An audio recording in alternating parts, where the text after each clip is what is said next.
Kamakailan lang ay natakot ang marami sa balitang may lumalaganap na misteryosong sakit sa balat sa Pangasinan. Pero nadiskubreng ito pala ay sakit na psoriasis at lupus na maaaring magamot. Kung ano mga sakit na ito, balitaan mo kami George Bandola.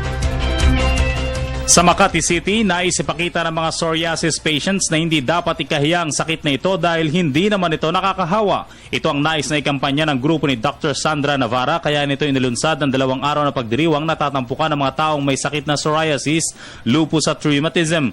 Is as much as possible yung dissemination, yung information dissemination, and we give them opportunities na pwede silang mag-meet together. Yung mga support groups. So aside from the support groups, we also we have regular clinics.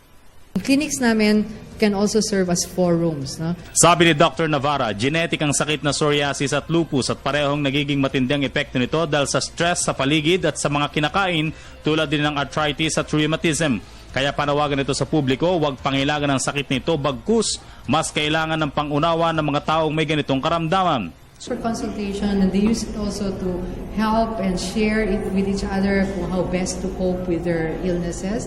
And the other level is of course yung mga physicians. Yung mga physicians na nire-refresh namin in terms of yung medical education.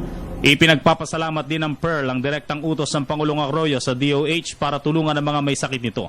Para sa Telebisyon ng Bayan, George Bandola.